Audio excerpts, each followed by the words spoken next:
Hallelujah. Let's give Jesus a hand. Amen. And let's clap for him. The Bible says in the book of Psalms, the Bible says clap for Jesus. That's one of the reasons we have hands, is to clap for Jesus. God loves it. Amen. So glory be to God. Just look at your neighbor and say, neighbor, good evening, and enjoy the evening, and you may have a seat in Jesus' name. Hallelujah. Tonight, I greet you in the wonderful name of Jesus Christ, the Son of God. Listen, I believe in the person of the Holy Spirit because I believe in the Son of God, Jesus Christ. Amen. I can understand why Jesus in John 20 verse 22. Remember now, in John 20 verse 22, the Bible says, and why do I believe in the Bible? To God's glory, we want to give him all the honor, but I want to say to you today that being out there preaching the gospel, it's been my privilege to at least see all the promises that Jesus said he would do. When the Bible says Jesus is the forgiver and the carrier of our sins so that we can be forgiven of sin. Listen, the prodigal son in Luke 19, meaning the lost son, the son that took his inheritance from the father and left his father's will for his life and went to go live another life and not the life that the father had desired for him. He didn't know that the desire of the Father's life for him is actually the best life. Because the Creator God, He's the Creator of heaven and earth. It was not your father that brought you into this life. It was God putting seed into your father that said, I want you to be born. Woo-hoo! So there's a Creator and you still worrying about rejection. Whilst God says, I chose you before I formed this world. I thought about you. Listen, you could have been the cat at home. You could have been the dog at hello somebody. You could have been the dog at home. You could have been that tree out there. But God chooses for you to be created in His likeness, to have a relationship with you. And then we mess it up. Somebody asked me the other day, if God is a God of love, how does He send people to hell? God doesn't send anybody to hell. We chose to take the path. I mean, there's one tree in the garden. Come on, somebody. In the book of Genesis, there's one tree that God says, do not eat of. But He gives over 1,000 other trees to eat of. Why does He put one there? Why does He put one there? I'll tell you why. Because I have the Holy Spirit. He told me. The Holy Spirit said, He's a God of relationship. He will not force you to serve Him and be in relationship. So there had to be something in the garden that you could choose if you want to be in relationship with Him or not. And then we choose to break that relationship. We chose. The Bible says all have fallen short. But the Bible says for God so loved us. Not love kiesie mwah kom saam met matriek afskeid toe. No, 1,000 times no. The love that God speaks of is the love. Not what John, Luke and Cindy has for each other now, no net getroud, honeymoon phase. No. The love of God. God said, Jesus Himself said, when He was on earth in the flesh, He said, I say and do nothing unless I see the Father doing it.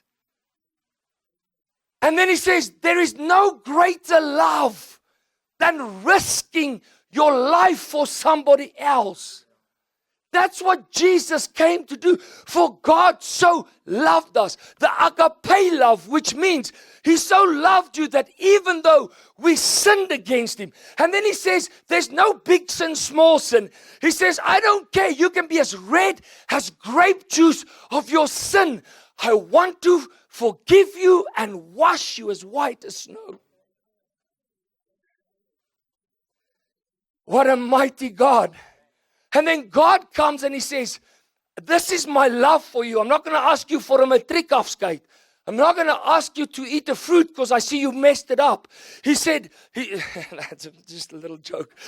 He says, I'm not going to do it that way. I'm going to show my love for you. I'm going to take my son, whom has never sinned before, and put your sin upon him and crucify him. Not just shoot him, doof, and it's done. He's going to suffer for your sin. And he's going to die for you. Because Jesus said, greater love there is not. And you feel rejected? If as soon as the Holy Spirit reveals to you the love of Jesus, you go from rejected to accepted in the kingdom of God. Isn't that wonderful? Isn't that a love? And he says, my love is from everlasting to everlasting to reconcile you. You broke the relationship. The Bible says in 1 Thessalonians 5 verse 9, we broke the relationship.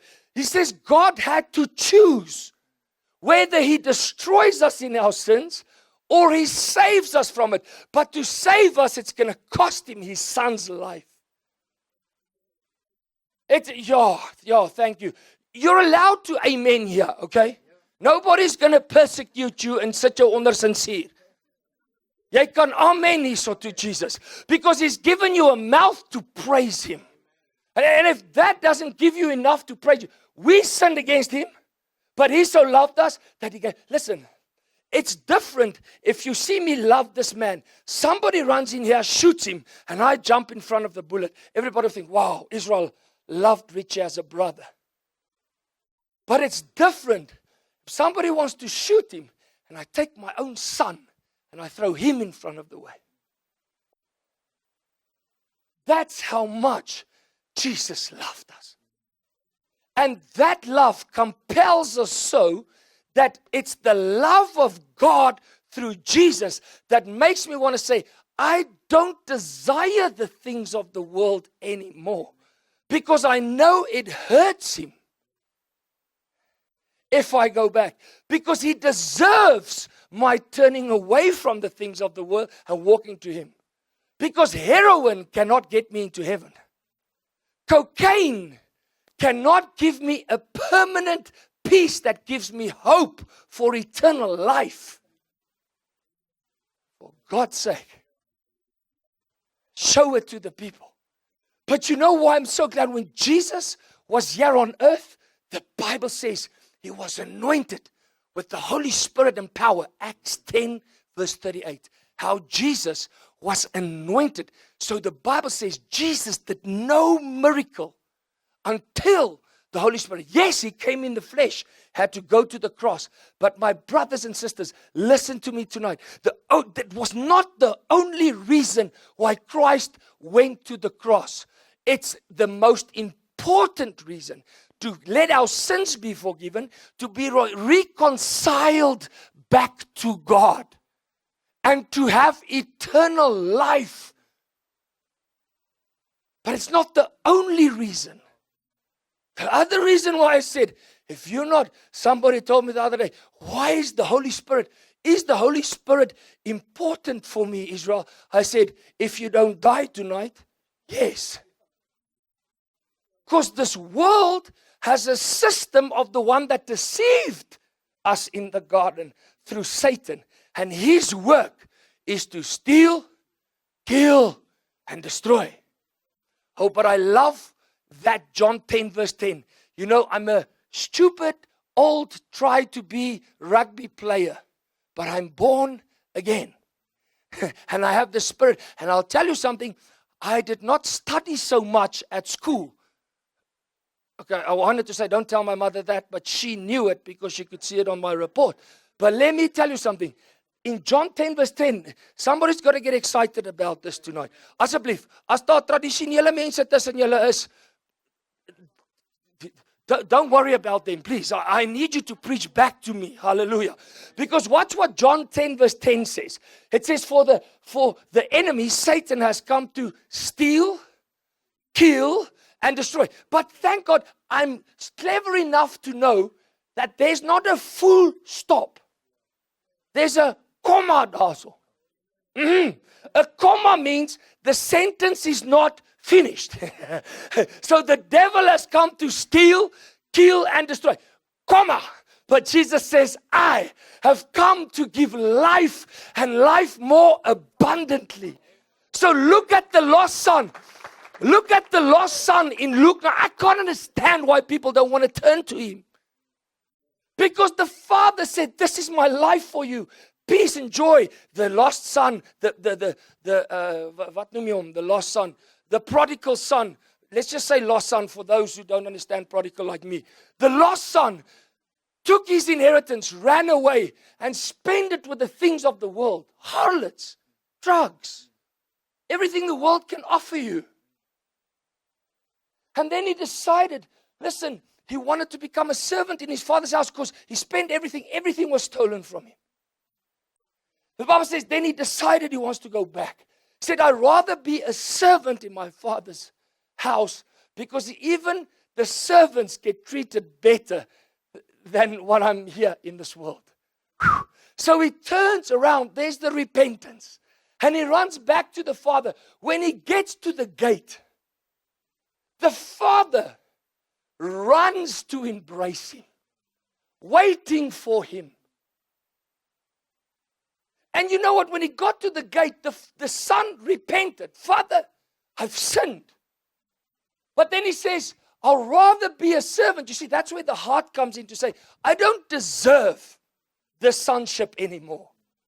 But look at the father. The father never tells him, start confessing your sins. First, confess all your sins. I mean, he was with so many prostitutes, he can't remember the names. Because Jesus said, when you're in Christ, you're a new creation. He says the past is over. Let me show you what happened to a woman in the book of Genesis when God said, get out of that earthly system called Sodom and Gomorrah. And what was his first command when he said, get out? Don't look. And then they became what? What does Jesus say in the book of Luke 19 and Luke 12? What does he say? Jesus said, if you put your hand on the plow, this is the master's words, not Israel, not a book that somebody wrote. This is the words of the master himself.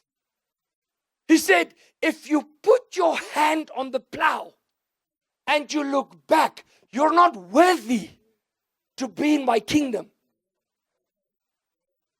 Too many people are looking back. Jesus showed through the father and the lost son. When he came home, the father rejoiced because he knew the repentance was already in his heart. He tasted of the world and knew this cannot fulfill my purpose. So the father never said to him, confess your sins first. All he wanted was a confession that he messed up and he needs to come back. And what did the father do? Embrace him. He ran and embraced him. That's the kingdom of God. Those who've gone far from sin, fallen from the plan of God. When you run back to him and you recognize, look at Peter. Peter in the book of Luke chapter 5. Peter was a fisherman. He fished the whole night. And the next one, imagine this, he's cleaning his nets, couldn't catch anything, worried about, he's got to put food on the table, he's got to look after his family, there's no fish to sell, and nothing caught. And here he is busy fishing. Here comes a massive crowd on the beach. And they're not there in their bikinis and umbrellas. They're there because they're following somebody. Because they heard that the Messiah, Jesus, the Christ, was there. So Jesus wanted to preach to the people. But he needed a pulpit because there were too many people. So what does he do? He runs to Peter, the sinner. Can I quickly use your boat as a pulpit? He jumps on, preaches. He says, okay, I've done my teaching to you guys. Now you that gave me your boat, get up, I want to go. Goes into the water, he says, now throw your net in. And then the net started breaking because of all the fish he was catching. What does Peter do? He falls on his knees before the knees of Jesus. It's funny, because Peter had not yet had the fullness of the Holy Spirit. Go read that in Luke 5. The Bible doesn't say he fell at the feet of Jesus. He fell at the knees of Jesus, because he had the half revelation. All right, this is the forgiver of my sins. And he says, Lord, get off my boat. There's nothing wrong. And we should teach each other that. Is julle met my vanaand? We should teach each other that. We should teach each other to say, if you feel sorrowful because of that life you've been living when the master enters, it's not a bad thing. It's not a bad thing to feel sorrowful. So my gosh, I messed up, because that's what Peter did. He said, please, holy man, get off of my boat because I'm a sinner. What does Jesus say? Hey, I didn't come for those who think they are good enough. I came to seek and find those who are lost in their sins. He says, Peter, I want to make you a fisher of men. Come on, somebody. That's good news.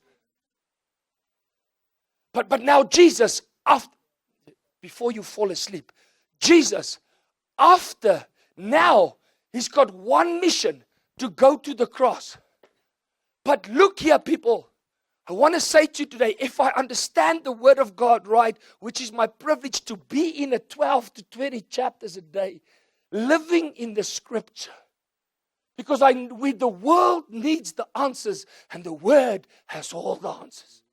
Like some men in South Africa would come to, God knows my heart, eh? God knows my heart. What do I do now? I say, no, that's luck, eh? I'm glad God knows your heart. No wonder he says in Ezekiel 36, he's got to give you a new heart. No wonder. Yeah. You know that one? Yeah, but I was born like that, eh? I'm born in my family, eh? It's born through my family, eh? I go like that. No wonder one of Jesus' first sermons that John wrote down was in John chapter 3. When he said to Nicodemus, hey, you've got to be born again by water and spirit. The gospel not only offers forgiveness, the gospel offers a new life where the old is past and he gives the new life. Where there was sorrow, there's a supernatural joy. Where there's anxiety, there comes in a supernatural peace. No wonder Jesus said in John 14, not my peace do I leave with you.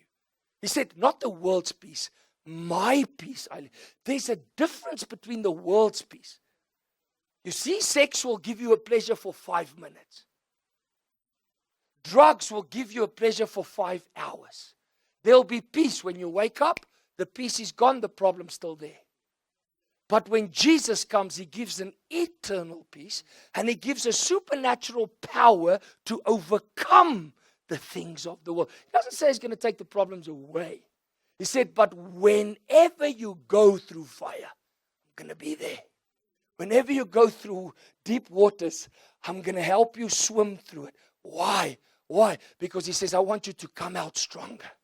I want to show the world through your testimony that there is a God. Somebody's going to testify here in a week or 2 weeks' time to say, there is a God, and your life is going to testify about it to others in Jesus' mighty name. Now listen to what happens. This is what I want to say. Now Jesus, what I want you to say tonight is move from the Jesus before the cross to the Jesus after the cross. Big difference. Yeah.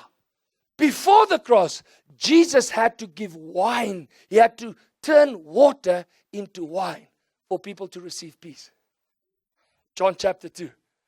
After the cross, now he could give the Holy Spirit. Now in Ephesians 5 it says, do not get drunk with wine, but be filled with the Spirit. Because before the cross, Jesus could not pour out the Spirit. After the cross, the greatest promise is the outpouring of the Holy Spirit. I understand why only one is clapping in Bloemfontein when I talk about wine and brandewijn and those type of things.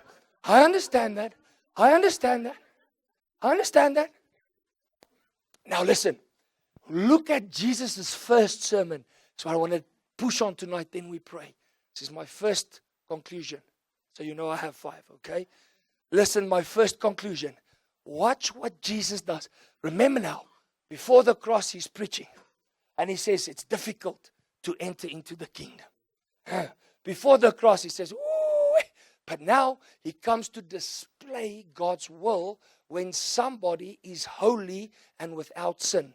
He can receive the Holy Spirit. That's why God put the Holy Spirit upon Jesus. To show us the life we can actually live when we have the Holy Spirit. Acts 10 verse 38. What does Peter testify? That same Peter that was in Luke 5. He testifies in Acts 10 verse 38 how Jesus was anointed with the Holy Spirit and power. He went around doing good. Healing not some, all those who were what? Oppressed by the devil. For God was with him. Listen. Many people say, we got to go back. You've got to go back. You've got to go deal. You've got to go deal with some things. That's where we miss it. You've got to go back and see where the problem was. That's good. But you can't deal with it. Because Jeremiah says, it's not been put in the ability of man to solve these problems. God needs to do it. So he puts the Holy Spirit upon Jesus, and Jesus goes about healing the sick. Ooh, now people get healed from sickness. A lady the other day at a crusade, 16 years with a blood flow. 16 years. Now, ladies, I don't have a clue what that means. But I just know when I say to the woman, she had for 16 years a blood flow, the ladies are like, 16 years. On the third night, she comes to the crusade. We talk about Jesus giving the Holy Spirit. She gets the baptism of the Holy Spirit, starts speaking to us, receiving fire. That night she goes home. She says, I came to be healed of my blood flow, but I received the Holy Spirit. Listen, she says, that night she dreams 2 evil men coming to her, wanting to attack her and torment her. This time they stop in their tracks and they say, oh no, now she's got the fire and the Holy Spirit also. They turn around and they run. The next morning she wakes up, apparently dried up. I don't know what that means, but she says she was dried up.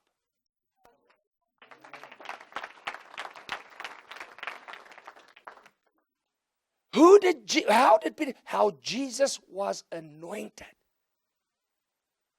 I'm here tonight to come and stir the hunger in you that God put in me to seek the relationship with the Holy Spirit until He comes. I tell you the truth.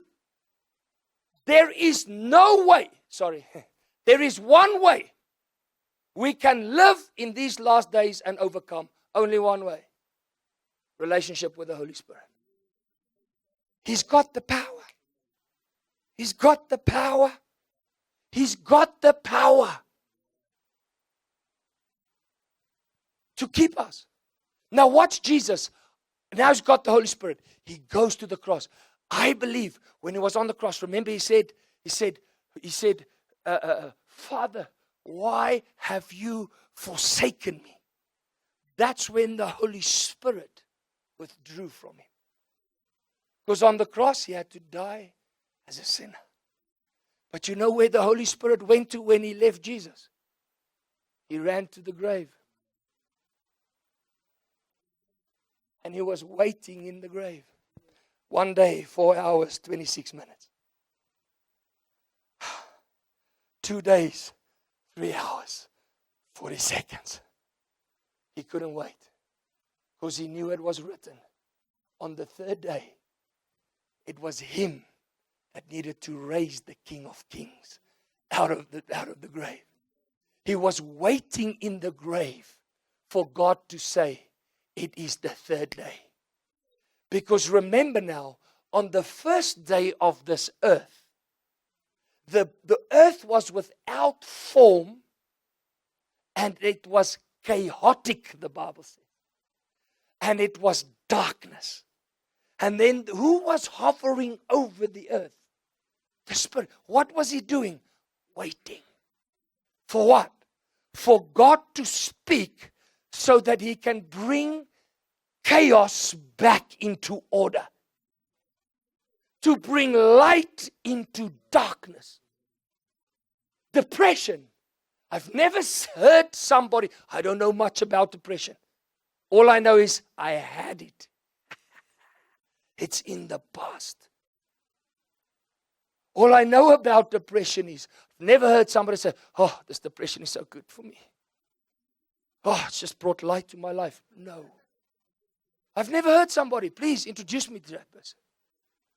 What I have heard is people looking for help because they're depressed. Because it's dark. What does the Holy Spirit do? Brings light. Remember the last meeting? We had an elderly lady that was here in January that was on antidepressants and depressed for 18 years. She got a touch from the Holy Spirit here. Old lady. Not old lady, but she's in her 70s. The power of God hit her on the ground. Yeah, remember? When she came back, she said it's already been 3 months. And I didn't tell her to leave her medication. I never told her that. She said she just knew that she knew that she knew it left her. Now watch what Jesus does. Whew, my time. Watch what Jesus does. Are you ready? Now Jesus dies. Holy Spirit brings him out of life. What? He comes out of the grave. Mark 16, John 20. Comes out of the grave. There's a lady. My God, that makes me jealous, man. Where are the men? Ja, ons braai. Drink 'n kaseltjie man. Ons kyk die bulle. God did not choose a bull to save the world. He chose a lamb for God's sake. Maar kyk die bulle man, maar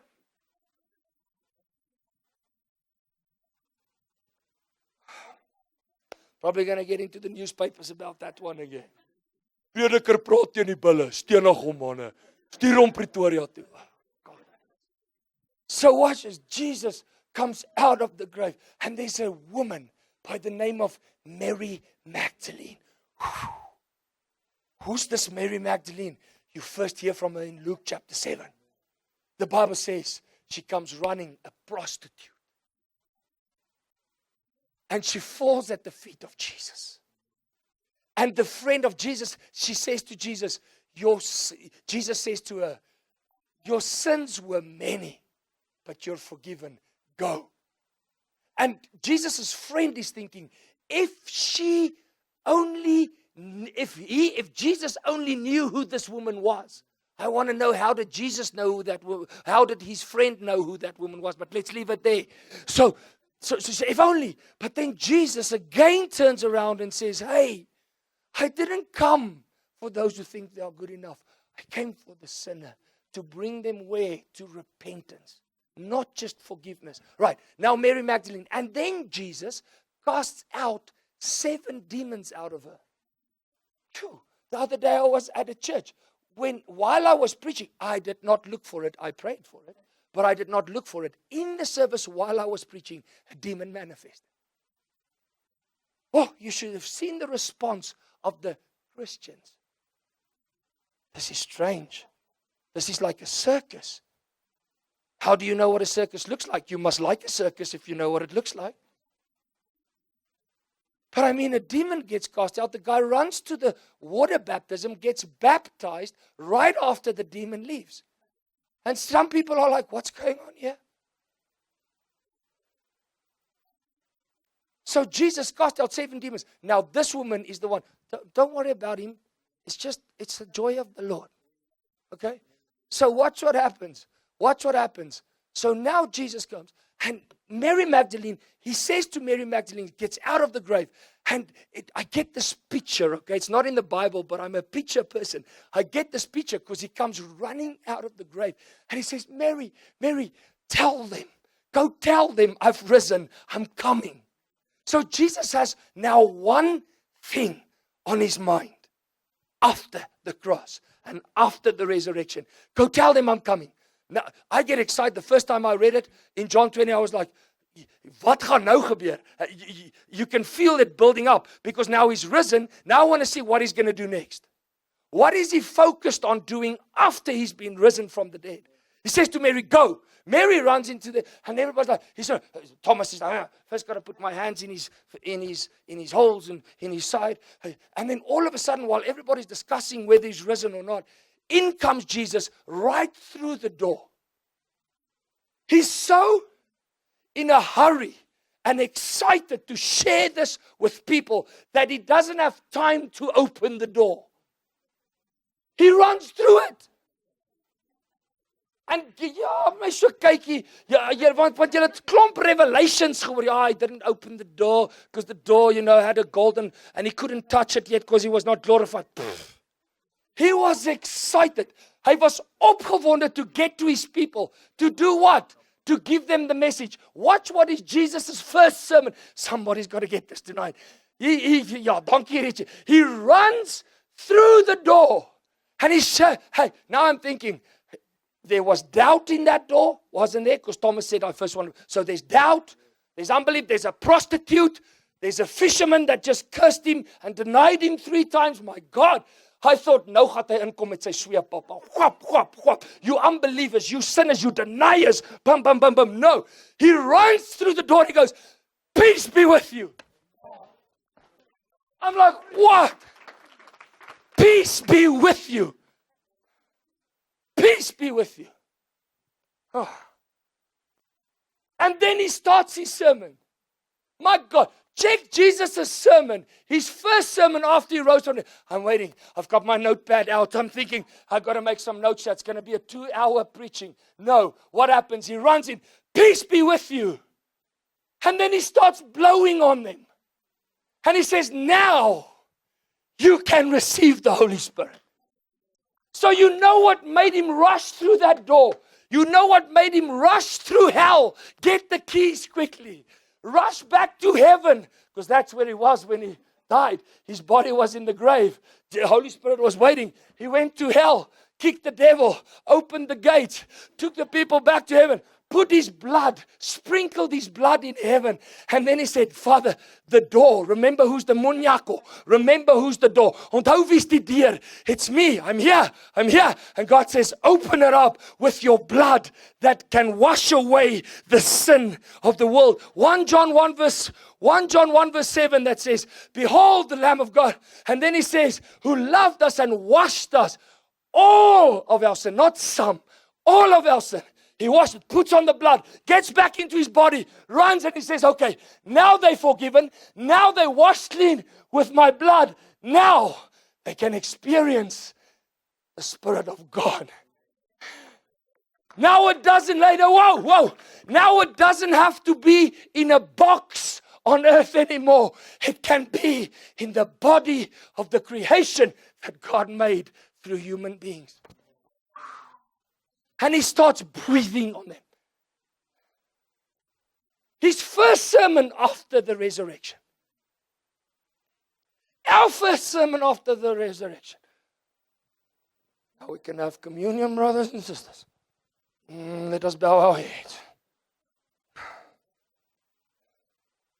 If Jesus rushed through a door to tell the people they can now receive the Holy Spirit, I wonder if we have the revelation of the Holy Spirit, because then we would rush to Him to not give us Twiza and Sasko Sam and a new BMW and turn your Ford into a Toyota, because that's why I'm serving the Lord. So I can drive a Toyota now, not a Ford. Die Ford's nie te bad nie, glo my. These things. I don't see people running, weeping before God.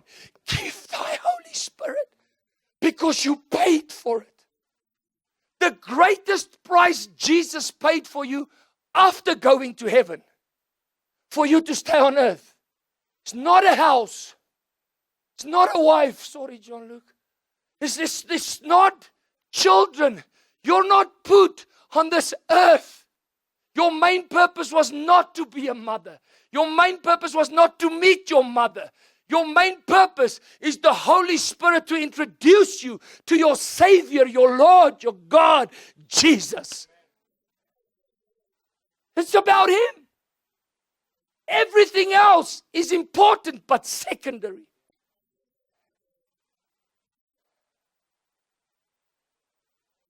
You are called as a doctor. You're called as a farmer. You're called as a student. You're called for your purpose on earth. But that's a calling. The main reason is to meet Jesus, to know Jesus, have the experiential knowledge. So what happens when the Holy Spirit comes in? Watch this. Now, when the Holy Spirit comes in, this is the one, in, not upon. On John 20:22, He came in and He gave the born again experience. When the Holy Spirit comes in, it's for you. Like the servant of the Lord, Johan, just said. I mean, he was preaching, so I said, I can go home. When the Holy Spirit comes in, John 20:22, He breathed on me. People ask me everywhere, why do you blow over the people? Why do you blast over the people? I said, well, why do you kick like Andre Pollard? Why do you want to kick like Naas Botha? Why do you want to run like Cheslin Colby? No, because he's the best in the world in what he's doing. So I also want to learn from him. My God, Jesus is the best in what He's doing. So He's my hero. So if He blew on people, I'm going to blow on people.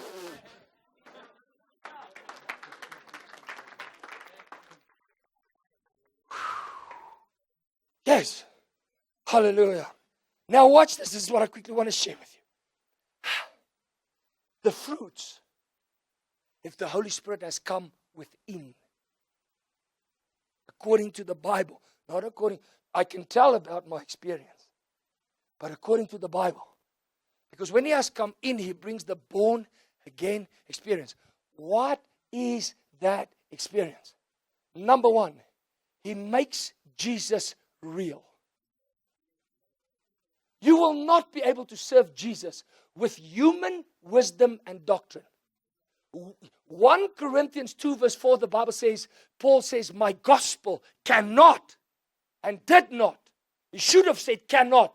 Especially the dark hours we live in, you can ask the team. Your sermon has got to be 10 minutes and there's got to be 2 hours display of the Holy Spirit confirming the word with signs and wonders. That's what the apostle said in the book of Acts. Signs and wonders is not just the opening of ears, the blind eyes. Signs and wonders is when the Holy Spirit comes into a man and He changes that person totally. The man wakes up and he's got no more desire for drugs. He wakes up and I've seen it with my own eyes. Because now Jesus becomes real. Somebody say real. Listen, you cannot do it on your own. The Holy Spirit, but when He comes, He makes Jesus real, more real than your mother. Yes. Jesus becomes more real. You fall in love with someone you've never seen before. That's what the Holy Spirit does. That's why He's the Holy Spirit. That's why He doesn't have a body. You can't see Him. But I'm a believer, you can feel Him. You can experience Him, my God. I mean, even people that don't believe, they'll go like, oh, I just felt a medium spirit here come over me. Let me check your palms. Yeah, it says, yeah, that spirit is telling me. Even those people say, I can feel it. Now, us Christians, not about feeling. My God. Paul said, my gospel did not come in words only. He said, but in power and in the Holy Spirit. And in 1 Thessalonians 1 verse 5, he says, much assurance. What does the Holy Spirit do? He brings much assurance into your heart that Jesus did rise from the dead. And He is the Son of God. You can trust him. Many of you are saying, oh, but you shouldn't preach this, Israel, because not a lot of people have felt this. Nobody's, and you are discouraging people if they don't feel it. I'm not discouraging. I'm encouraging you to press in. Press in.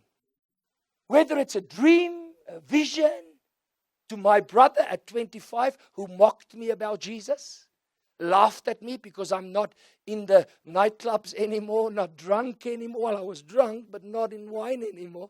I was now being filled with the Holy Spirit. And I think they were more jealous because they woke up with a babbelas and I didn't. But I was still joyful. Because after your born-again experience, the Holy Spirit says there's a promise, Romans 14:17, the kingdom of God is not of eating and drinking. I think that one's been taken out of the Afrikaners Bible. Lang ons net as jy kan drink, manne, Here met ons. He says the kingdom of the kingdom of God. Sorry, ek sal nou ernstig. The kingdom of God is not of eating and drinking, but of righteousness, joy, and peace in the Holy Spirit. But now that you receive after John 16:8, where Jesus said, he'll come and convict of sin. If you want the joy and carry on with your sin, you're not convicted by the Holy Spirit. He doesn't condemn. Condemnation pushes you away. He says, you're not worthy to be in front of God. You can't go there. You got your slot with the sweep. It's going to send you to hell. Conviction is like, Jesus is like, Holy Spirit's like, yeah. You were on your way to hell. But hey, I'm here to introduce to you the one that took away your sin, that gave his life for you, died for you, so that you, the Father wants you to be with him in eternity forever. He's prepared a place for you. And he's willing to forgive. That's the conviction. He draws you to the Father. You're like running to the Father and you see his love and his peace. Like my brother when he had a vision. He didn't have like a feeling like me, started shaking. He had a vision, 3:30 in the morning, where Jesus appeared to him. Because the Bible says, Acts 2 verse 17, Joel 2, the Bible says, in the last days, God will pour out his Spirit upon all flesh. Do this. What's that? What is it? You qualify. He says, I will pour out my Spirit upon all. Somebody say all. Somebody say kaufela. Somebody say alle vlees. Now you got it in all three of our languages. And then the heavenly language, masheketaraba. Anyway, listen. So, watch this. All flesh, the Holy Spirit came.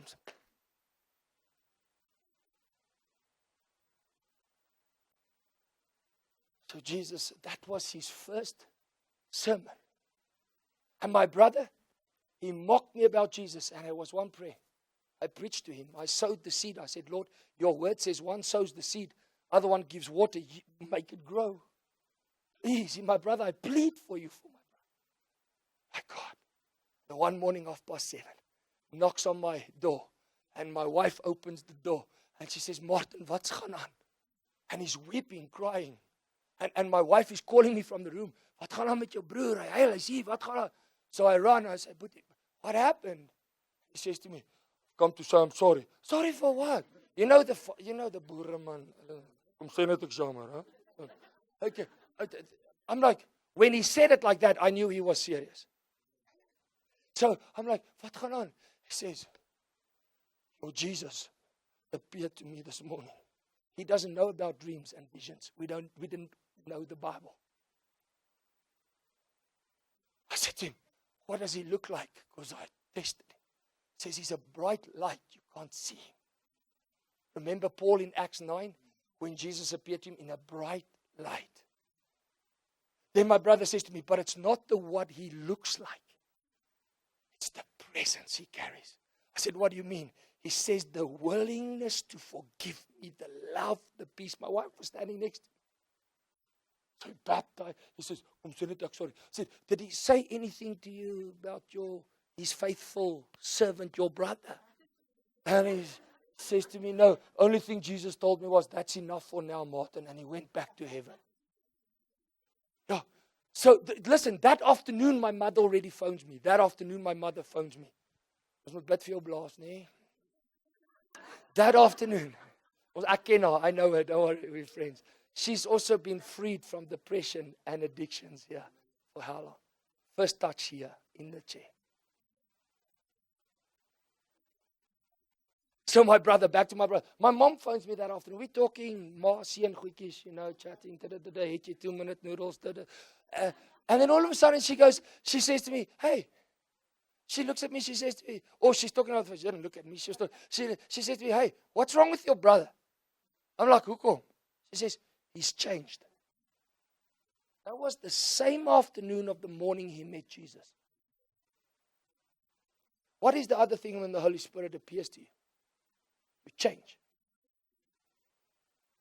From darkness to light. From the power of Satan to the power of God.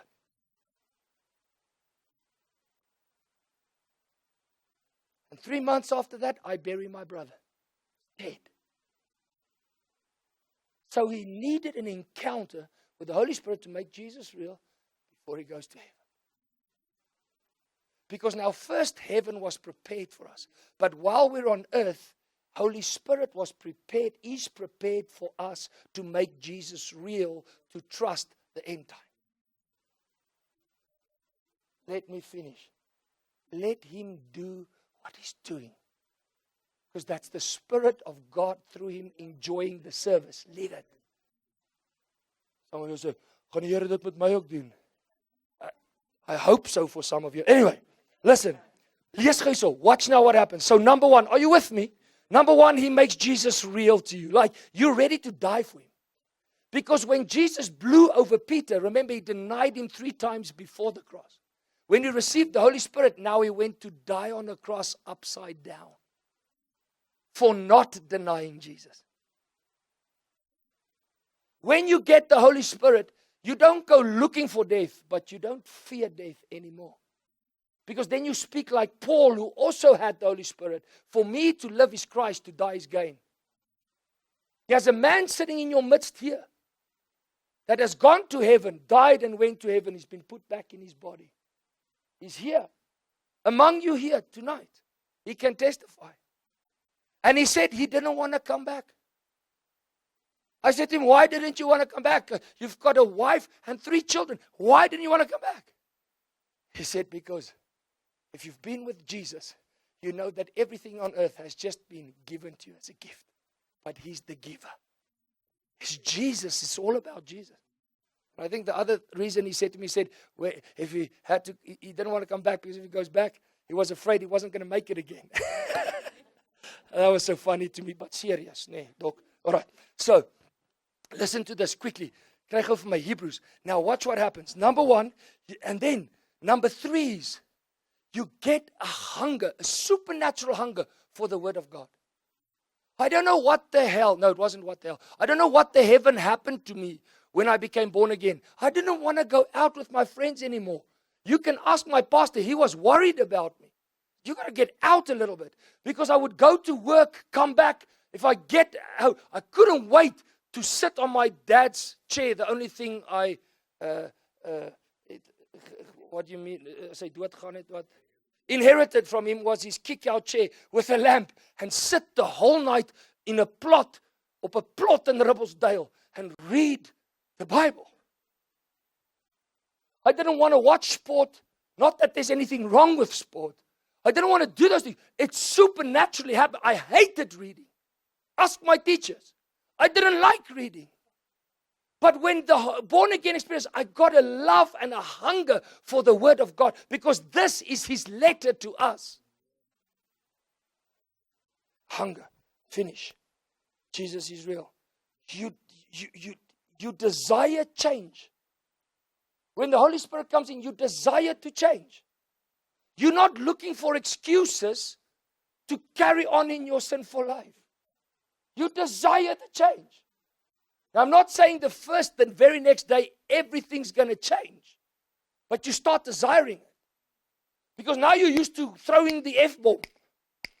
before you were born again. Now you get born again, nou kom maak ou jou hier skrikkie van die draai van jy gooi die F-bomb because that was your old nature. But in your heart you're feeling, yes, maar dit pas my nie meer nie. What's going on? Hoekom voel ek nou so vuil na dit? I remember going with my wife at a matric farewell to a nightclub at the after party. She said she just wants to go. I wanted to test this because she got the Holy Spirit when she was like 8, 9 years old. Why? Because of a mother that's sitting here tonight that had the guts to say, I'm taking my child to a spirit-filled church where they believe in the movement of the Holy Spirit. In those days, they were thrown with eggs, sê toe Colin vir my gesê. And then my wife gets filled with the Holy Spirit. I was her first kiss. So what is the other work the Holy Spirit can do? He not only sets you free of sin, He keeps you free of the things of it. It was the only kiss. I was her first kiss. I was her first boyfriend. Not that she could not get another boyfriend. Believe me, as jy sing, sal jy sien. So what I was, jy sal dit vir haar sê, nee, as dit bereis dit. Pinta. So listen. So now I wanted to test this at her matric farewell. They all wanted to go to the after party because it's the in thing. It's at the after party. So we go to a nightclub that I used to go and not just after party. I used to party. And I know what's in there, and I just didn't have the desire to go back in there. And when I took my wife, I said, it's fine, we can go in because it's now all the friends. I know she's not going to drink. She just wants to be with her friends. It's this matriekafskeid, for God's sake. Yeah. We were in that place for 3 minutes. She grabbed me by the hand, and I knew he come. She grabbed me by the hand, and she said, can you please take me home? Don't feel comfortable. And you won't believe it. 2 months ago, I meet. A guy walks into my office and he says, hey, I'm born again, gave my life to Jesus. I know you, but you don't know me. I'm like, who are you? He says, I was the owner of that nightclub.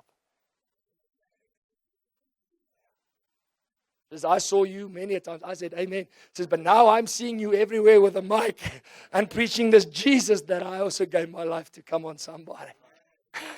That's the hope of Jesus. All right, let me wrap it up for the third time. Okay, let's go. Now it says, you desire change. If you don't desire change, tap in. Don't be like Peter that just goes knee deep, fall at the feet. Beg. Ask, Jesus said, for the Holy Spirit. Luke 11:13. And then he says, now, God begins to change you day by day. There is a desire to be among God's people. You know, when I became born again, this is my experience, honestly. I didn't care anymore if my friends wanted to be my friends. I had a church family. I had my pastor, Alizé, and I had a church family. There were cell groups. We were going to church weekly. I was like, why aren't there services on Tuesdays and Thursdays? Come on. Only Wednesdays, Fridays, and Sundays. Come on. I was so hungry to learn. He would preach 2 hours. It felt like 10 minutes. Felt like 10 minutes because the word of God becomes alive. Especially when you have the power to preach it. How would you look at that? I see some of you are yawning. I'm going to finish this up. No one, listen, the other thing that happens, no one needs to teach you that Jesus is the Son of God. That's what it means in 1 John when John said, you don't need somebody to teach you anymore. The anointing teaches you. That doesn't mean you shouldn't serve under a pastor or under a church. What he was trying to say is it's that anointing of the Holy Spirit that makes Jesus so real to you that you don't need a doctrine and persuasion. You go to church because you know Jesus is real. That's why a man or a woman with the experience with the Holy Spirit is not at the feet of a man that only has a doctrine. Because Paul said, watch out for these who sit. Okay, let me leave that. Watch, because I told God I will not retaliate. I'll just preach in love. Because the places where we preach, we stand under trees with gangsters. And to go stand there with that gangster and try and explain to him, okay, listen, actually it's not Jesus, it's Yeshua, and the Greek word says this. And he'll look at you and say, but I thought Jesus was a Hebrew. Well, what's going on? And before you know it, he'll slap you. And he'll carry on with his drugs. Or he'll stab you. But what happened in Katima, in a prison the other day, 2-3 years ago, 50 men in a prison asked me to preach to him. I had the privilege to see this. Boker's not here tonight. But I experienced this, where I went in my introduction with them and said, I'm here in the name of Jesus. When I said Jesus, they started rolling on the ground. And they started shouting in their language. What is it, Lozi? They started shouting, Jesus, have mercy on me, a sinner. Have mercy on me, a sinner. I was 10 minutes in my preaching. Demons started coming out.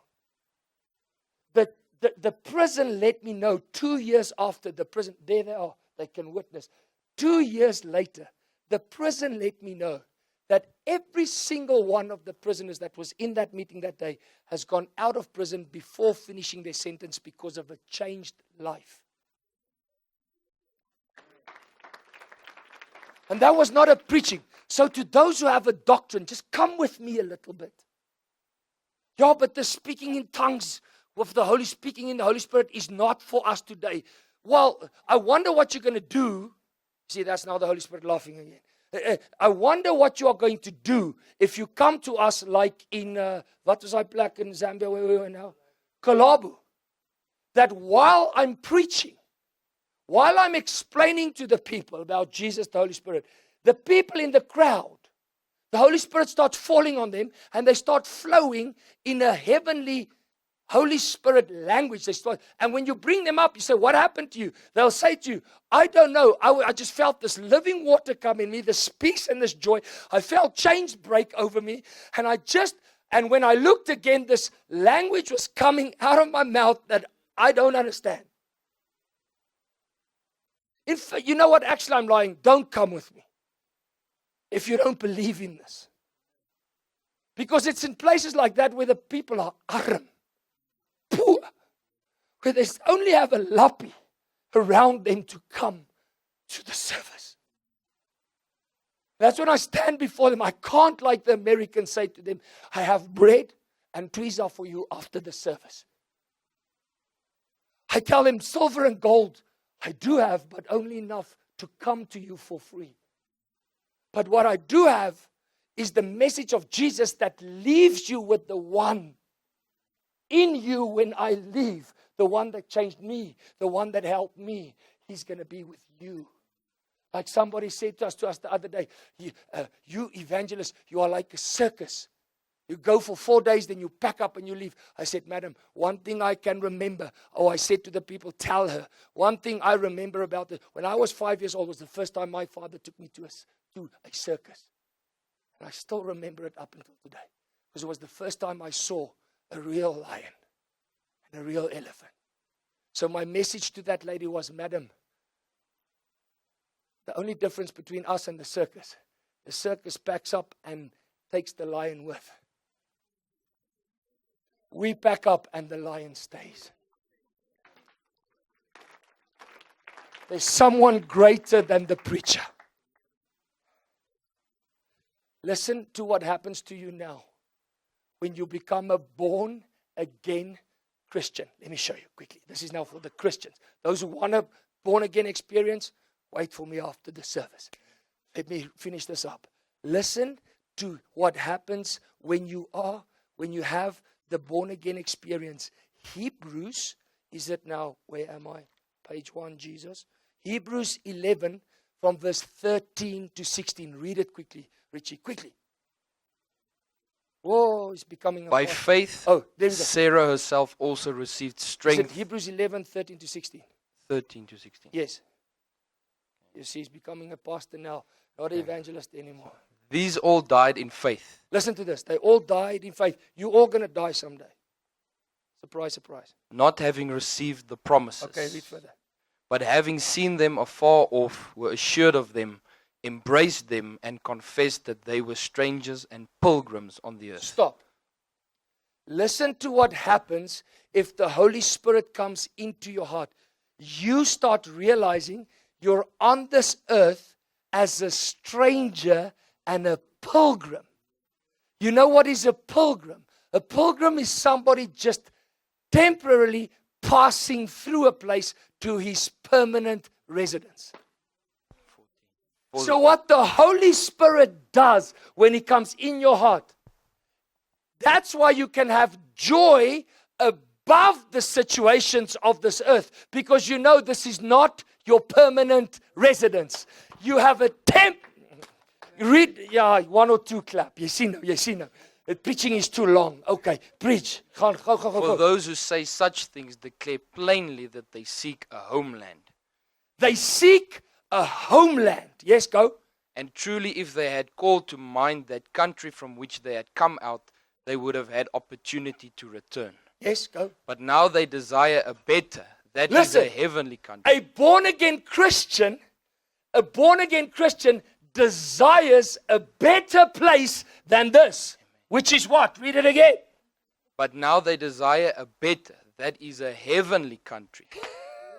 So you know what will make you. Ag nee, Here, help hierdie mense. So you know what makes us happy. Hoekom ons met smiles rondloop terwyl hulle in Pick n Pay rondslaan. They hit the till met gesigte soos dit, and we walking around. Wahamanati siyabonga Jesu, and we're like, in die hemel is die Heer, en sy glans is soos, and we're like, lig jou hande na bo, and some are fighting, kan jy jou hande oplig of nie? I'm like, shut up. And I'm singing. Why? In a time such as this, you want to know why? Because I know this world is not my. This world is not my home. I'm just passing through. Heaven's not my home. Then, Lord, what will I do? The angels beckon me from heaven's open doors, and I can't feel at home in this world anymore. Moenie vir my vrou sê ek sing nie. Oh Lord, you know. Listen. Oh Lord, you know. I have no friend like you. If heaven's not my home. The problem is we're focusing on what we are going through instead of where we are going to. Read further, quickly. Die mense wil klaarmaak, maar nou is jy so stadig. Kom. Yes. Therefore God is not ashamed to be called their God. Who wants God not to be ashamed of you? Stick up your hand. Okay, let me show you how God is not ashamed of you. Go read those verses again.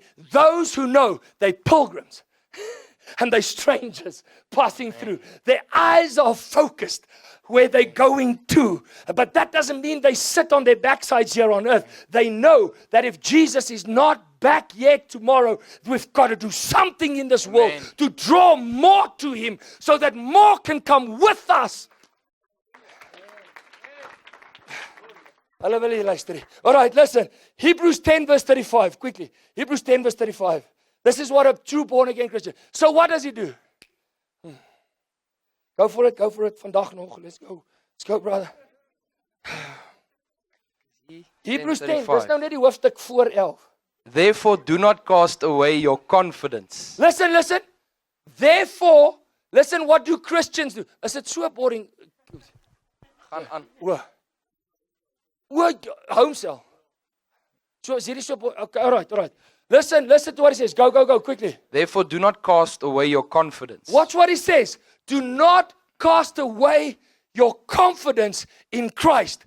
I'm speaking to the Christians. Die Christene in hierdie laaste dae is besig om hulle confidence te verloor met alles wat om hulle gaan. I'm bringing you a prophetic word this morning that this evening God says, do not cast away your confidence in the Lord. Why? Which has a great reward. Which has a great reward. Come on, what is the reward? For you have need of endurance. You have need of what, sê die Bible? Endurance. A sprint race. Amen. Nee, endurance. You need endurance. You need to keep on keeping on. You need to keep on going. You got to keep on keeping your eyes on Jesus. You got to keep on praising Him in the storm. You got to keep on. Amen. Amen. Why? So that after you have done the will of God, you may receive the promise. What is the promise? Not a promise, the promise. What is the promise? For yet a little while, and he who is coming will come and will not tarry. Now the just shall live by faith. Listen, he will not tarry. He will come again. That's where I find my joy in. Whatever this world throws at me, come and bring it on, Satan. Either God's going to cast you out, or he's going to remind me one of these days I'm going to be with him. And I need to endure. I need to stay confident, because one of these days he's not going to wait anymore, and he's going to come, and we're going to be in a place where there's no more tears, no more sweating, no more hurt, no more fighting. We're all going to be in unity, and we're going to stand before the Morena of Morenas, the King of Kings, the God of gods. We're going to bow before him. We're going to say, you're the Savior of the world. Jesus. Yes.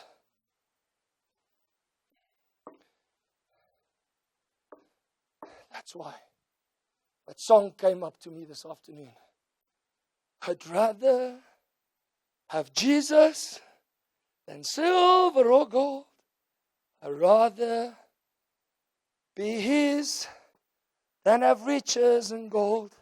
I'd rather be led by his nailed pierced hands. That's what happens if you're born again. If you're born again, you truly have the joy. I'm not saying situations cannot make you sorrowful. But you know, when he's your first love, whatever happens here on earth, you can get hurt, you can stumble, you can go through fire, but you can get through it. Why? Because you've got your first love. Now, understand, Christians, why we are still here before we pray. Understand why we are still here. 2 Peter 3. Peter says, many are going to mock us. And they're going to tell us, where is your Jesus? Why is he so slow in returning? But Peter gives the answer why Jesus is not back yet. He says he's not slow. He says he's long-suffering and patient. Because he wants everyone to come to repentance. 1 Timothy 2 verse 4. It is God's desire that all people come to remembrance and the knowledge of his Son, Jesus Christ, who is the mediator between people and God. The reason why Jesus is not yet back is not because he's slow or he's trying to make it difficult for us. The reason why he's not back yet is because there's many that still need to come to repentance. Which should bring not the face that I see now on your faces. When is he finishing up? I'm tired. I want to go sleep. He's not back. It should bring a joy to you, knowing why your Savior is not back yet. It's because he's waiting for others. But while he said we are waiting for him to return, he said he has someone for us. The one that has overcome this world. 1 John 4 verse 4. He says, greater is he that is in you than the one that's in the world. Who is that one in you? Jesus said the Holy Spirit will not just be with you, but in you. What does he do when you wake up in the morning and you're feeling this life is pushing you down? You can't go anymore. Kinders moet klere kry. I'm in the newspaper again. In the front page, kinders praat in tale while evangelists, and the world doesn't want that. Because the devil knows, the devil's system knows. You get children filled with the Holy Spirit, it's tickets with his next generation. So when you wake up in the morning and you're feeling it's tough and you're feeling it's not lekker, but then you wake up and you're like, Jesus, when are you coming? then you automatically, the Holy Spirit starts speaking to you. Remember now. Because the Bible says the Holy Spirit brings remembrance to you. What Jesus said, then you get remembered. Hey, it's because he's not back yet, because you need to go preach today. You need to go tell. There's sinners are waiting to become into the light. And that's when you wake up with a smile on your face and you're like, wow, I'm saved. I'm born again. I have Christ in me. I'm not from this world, but I'm in it. I'm a pilgrim. I'm a stranger. I'm passing through. But while I'm passing through, there is a race that I must run. There are victories to be won. Give me power every hour to be true.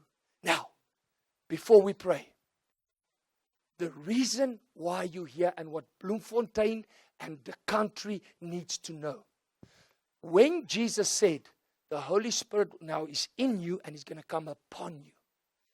The reason why he comes upon you, he says, now in you he changes you. Upon you, the Acts 2. Pentecost is not a denomination. Pentecost is an experience every born-again Christian should get. It's not an option, it's a necessity. Because you need to be clothed with power. Power for what? For service. What is that service? Doesn't mean to be an evangelist, a pastor, a prophet. You need power from the Holy Spirit. Why do you need that power? Because he says for service, whether he's called you as a doctor, as an engineer, a teacher, whatever. Whatever you called for your purpose on earth, you're going to need supernatural Holy Spirit power. That's why people think they don't need the Holy Spirit, their pastor needs him. But then in 5 years, that whole business, the carpet is pulled under. Because I did it my way and not the Holy Spirit's way. So if you understand that when you're on earth, number one, you need Jesus. Then you need him to give you the Holy Spirit to become born again. Because to have that desire. Now listen, it's happened many times to me. In the beginning, I was very hungry for the word. But then after I started knowing the word, I thought, let me maar kyk nog so 'n bietjie TV. Let me maar kyk nog. Now the fight as a born-again Christian, you don't lose your born-again experience. But as a born-again Christian, the fight is flesh and spirit. So you can sit in front of the TV knowing you must go read your Bible. But then your flesh will keep you in front of the TV. But man, when you get up there and you force yourself to go read your Bible, you struggle to go back to the TV. That's the struggle between flesh and spirit. So what do you do after you've received the Holy Spirit? You yield to him. You yield, you make him your Lord. When he says sleep, you go sleep. When he says read, you go read. When he says go hold your wife's hand while they're watching David the movie, you hold your wife's hand while you're watching. And in your mind, you're praying in tongues. Hallelujah. Do you see that God wants people to repent, but not only repent, he wants the circumstances to change. The only way he's going to do that is when he empowers you with the Holy Spirit. If people can start getting hungry for the Holy Spirit. The other day we had an atheist in our crusade. He brought his mom to, because she said she believes in Jesus, she's going to get healed. She was sick. He thought, what nonsense this guy is speaking on the stage. He says, all of a sudden, in his chair, something fell on him that made Jesus so real that he'll go die for him. Atheist. Makes Jesus real. If you are here tonight, are you sleeping? Listen.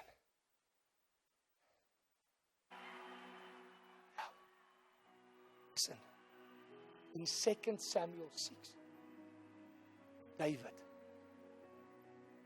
he asked one question in 2 Samuel 6. He said, the fear of the Lord was upon him, and he asked himself, how can I get the presence of God back with me? He was already king. He was already had lands and houses and wives and everything. He had one thing. He said, this is nothing without God's presence. Those days it was in a box. He did what he could to bring that box back. Then the religious spirit jumped up when David danced before the Lord, because he was so glad that God himself was now with him and the people again. And his wife said, you're a fool, dancing in front of the people like that. Now some people say, you're a fool sticking up your hands for Jesus. And you take it. You take it. God says it's time to loose the bonds. Lift up the hands to Jesus. Cry out to him. But then the Bible says in 2 Samuel 7, the Bible says, God made David's enemies at peace with him all over when the presence came. You don't need a box in your generation. He says the box is your body. But I don't hear people cry. I don't see people saying, Lord. I see them coming in front. Pastor, please pray for me. I want to get my matric. Pastor, please pray for me. I need a breakthrough. A breakthrough. Pastor, please pray for me. Deliverance, deliverance, deliverance. The only way you're going to stop getting deliverance is getting the Holy Spirit. God doesn't want us to be delivered all the time. He wants us to walk in victory and overcome this world. And it's not by might nor by power, but by the Spirit of God. I don't see people running in front saying, God, make Jesus real. I don't want him to just be a Sunday school story. I'm tired of going with my mother because she forces me to go and I don't know this God she's serving. Because you're not going to go to heaven because of your mother. Maybe because of her prayers, but not because of your mother. My mother-in-law that is here tonight told me, when we have our meetings together, she says, listen, I'll pray for you. I'll walk with you. But the day Jesus comes, it's every man for himself. Your mother cannot intercede for you on that day when Jesus comes. It's you and him. He's looking for you. He's calling for you tonight. And you know what he's looking for? He's not only looking for Christians that are born again. He's looking for Christians that he can use, empower. Stop just asking, bless me, bless me, bless me. If you got the Holy Spirit in you, ask him to use you to go and bless your community now. That's how he empowers. Who wants that? Stick up your hand tonight. If you're saying, God, I want to be used by kids. Don't be like the Afrikaner now in South Africa. Keep your hand up there as if you are saying, I will not put my hand down until he sees me and he meets me.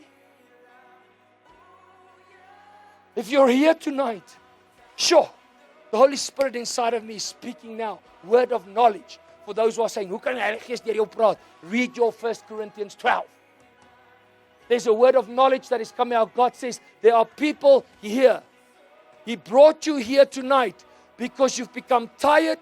You've become complainant.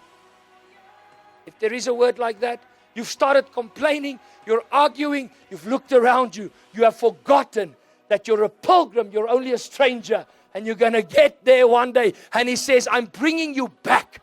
I'm bringing you back. I'm saying to you, get back on the water and run with me. He's calling you out. Stick up your hand if that's you tonight. Stick up your hand if that's you tonight, saying, I've become tired.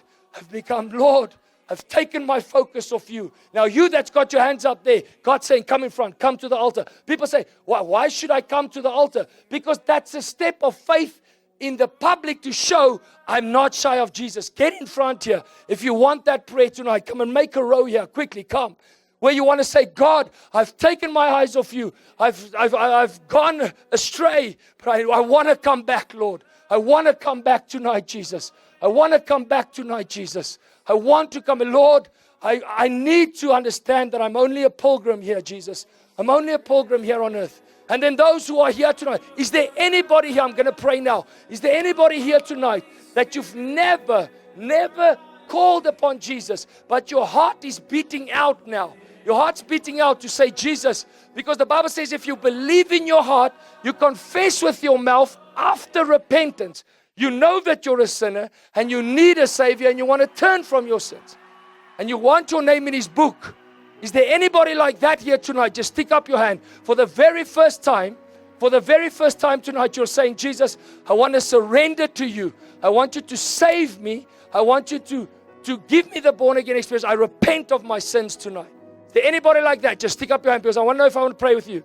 Great. You guys come and make the first row here. Please come. Really, please do not be shy. Don't go home and say, hy het my vorentoe geroep. If the Holy Spirit's speaking to you, you don't care.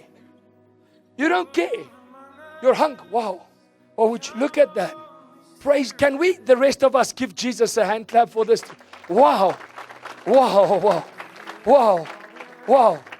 Now, tonight, the Bible says that we have fallen short. Repentance means, because that's the first step. Repentance means you realize you're a sinner. You admit you're a sinner and you've got no excuse. You don't give other people the fault or Satan. You've fallen short. And then the Bible says repentance means you've sinned against God and you need a Savior and you want to turn from this old life. You want to get this new life that Jesus promises. And then the second step is you believe that Jesus came to wash you clean of all your wrongdoings, to give you the born again experience. So what we do is, the Bible says, if you believe it in your heart, you confess it with your mouth. So I'm going to pray with you now, okay? So I'll lead you into this prayer. This is not the Alpha and Omega, but that's how we do it, okay? So some people say, I don't know how to pray. Then I'm going to help you. But listen to what I'm saying, and if you believe it in your heart, then you call out. Because the Bible says, if you call out with your mouth, He shall hear you. And what does He do? He'll forgive. He'll wash clean. He'll give you a new heart, new life. He'll write your name in His book. And guess what happens then after tonight? You're a stranger on earth, because you're now a child of God and heaven. Didn't Jesus say in John 14, He's going to prepare a place for you? He said, in my Father's house there are many mansions. Imagine this. It's taken Him 2,000 years to build these mansions. Oh, but I'm not going to heaven for the mansion. Okay, miskien so bietjie. En dan hoef ek nie meer levies te betaal en allerhande goed nie, because it's paid for. But the main reason is to be with Jesus. So if you are here for the first time tonight, why don't you just close your eyes, forget about the people on call. Why do I say close your eyes? So that you can get your heart and your mind on Jesus. Not about the people around you. Listen, all these people around you are happy for you. We're all glad that you took this step. You know, Jesus took the first 5 steps out of the grave for you. You're taking the 6th step. You ready? You just pray this, and then you're going to experience the Holy Spirit come over you. You'll see it now. I'll pray for the rest now. But you'll see the Holy Spirit's just going to come upon you. You're going to experience that peace, that joy. You're going to experience that new life. Don't be shocked if you wake up tomorrow morning with joy in your heart. Don't be shocked. Just pray with me now. Say, God Almighty, my Creator, I come tonight as a sinner. I confess and I recognize I have fallen short. Thank you, God, for loving me so much by sending your Son on the cross for my sin, for my depression, for my stress, for everything, to destroy the work of sin and the devil in my life. Thank you for forgiving me. Thank you for that love. God, would you forgive me? Jesus, will you come now? Wash me clean with your blood. Save my soul. Write my name in your book tonight. Jesus, thank you for enduring for me. Tonight, I ask you, would you be my Lord? Would you be my King? You promised you will if I call upon you. Jesus, now also you promise the Holy Spirit. I need not just forgiveness. I need the Holy Spirit and the born again experience. I need power to turn to you and follow you until you come and fetch me. I need the Holy Spirit. So Jesus, I ask now, I want your Holy Spirit. Give me a new heart. Give me a new spirit. Put your spirit within me. Now just stand there now. I'm going to pray with you. The Bible says the Holy Spirit comes sometimes without the laying on of hands, but also the Bible shows that people had to lay hands. It's not about my hands. It's about the Spirit inside of us. So now I'm just going to lay my hands on you and receive it by faith now. Here it comes. Thank you, Jesus. Helper. Receive the Holy Spirit. There he is. There it is. Now, receive the Holy Spirit. There he is. Sure. That's the power of God. It's not about the falling over. I know you guys are freaking out about that. Now just stand there and let him.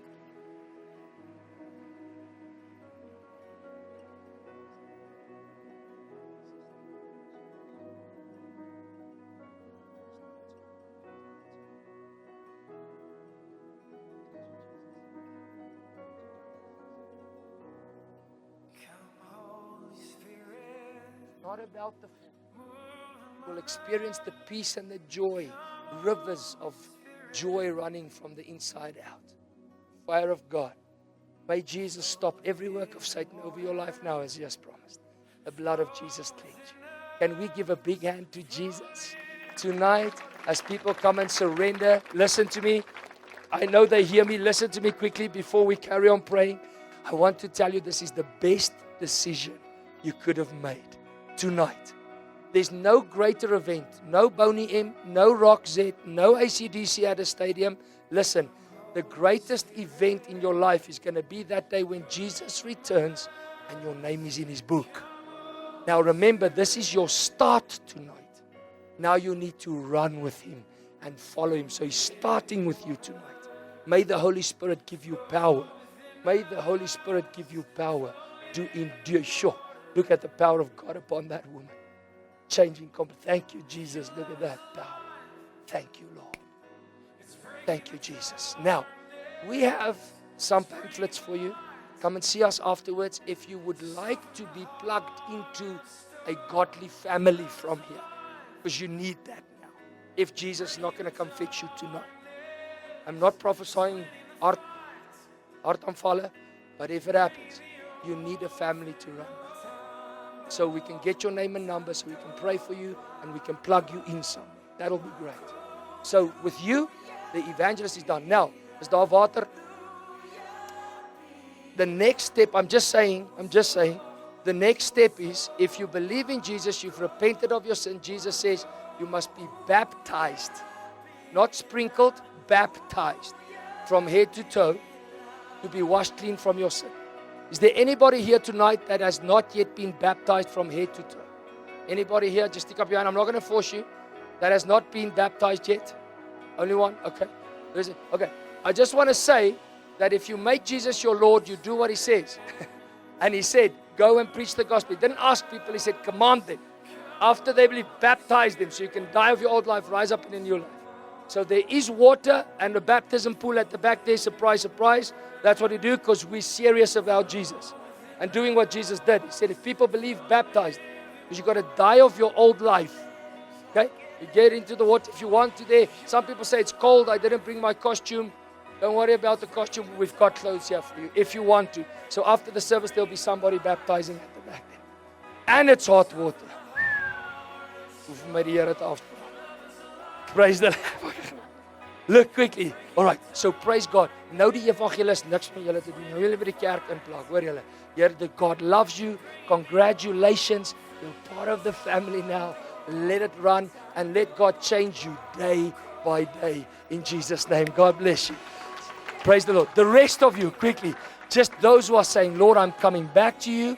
Now remember, in Ephesians 5, before I pray for the rest, in Ephesians chapter 5, Paul said, do not be drunk with wine, but be filled with the Holy Spirit. That filling of the Holy Spirit is people that had already received the Holy Spirit.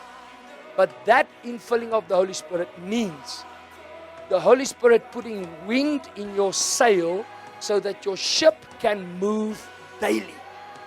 That's the one we're going to pray for now. Hallelujah. And then we're also going to pray for those who are saying, God, use me, empower me. But then you must say to God, God, okay, you want that power? Like Johan said in the beginning, said, if you've never seen somebody being healed with the sickness, you need to go pray for the sick. You've never seen somebody being filled with the Holy Spirit like now, then you need to go pray for people. You're going to ask God to use your hands. But don't be shocked if God uses your hands to shock others. Okay? Because there's power. Sometimes God will shock the hell out of people first. Okay? And then fill you right now. Just stand behind that woman right there. Yeah. Thank you, Jesus. That lady there. Ma'am, just open your eyes. Just look at me quickly. In the name of Jesus, receive what you desire. Because Jesus said you can have it. Receive it now in Jesus' name. Thank you, Holy Spirit. For those who are saying, God, I'm coming back to you. I need that Holy Spirit. Just stick out your hands right now and just open your mouth and start praying to Him now.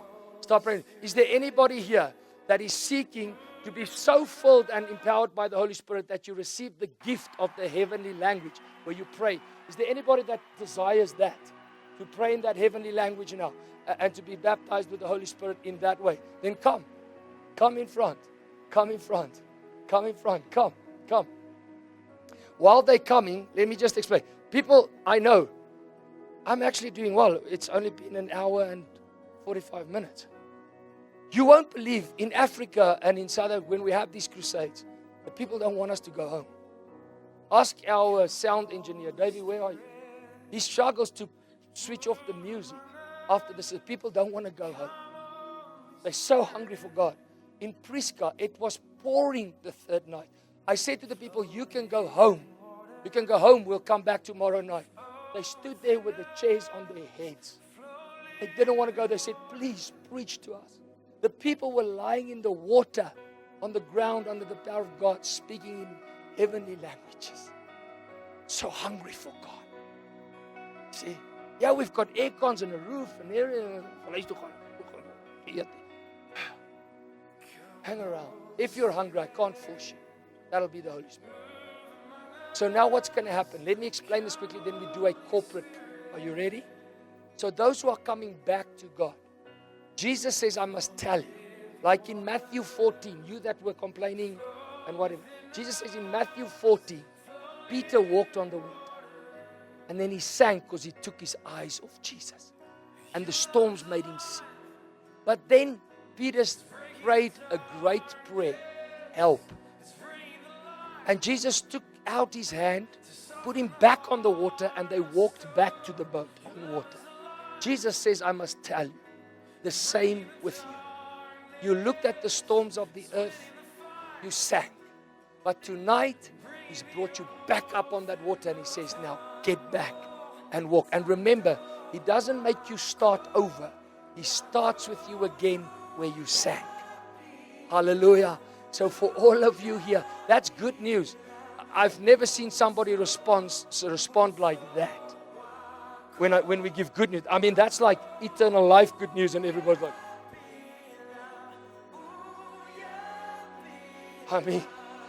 I mean, Jesus said He's going to finish this race with you. He's going to finish this race with you, for God's sake. He's going to finish this race with you. Hallelujah. Now, for those, we're going to pray the Holy Spirit come over you, okay?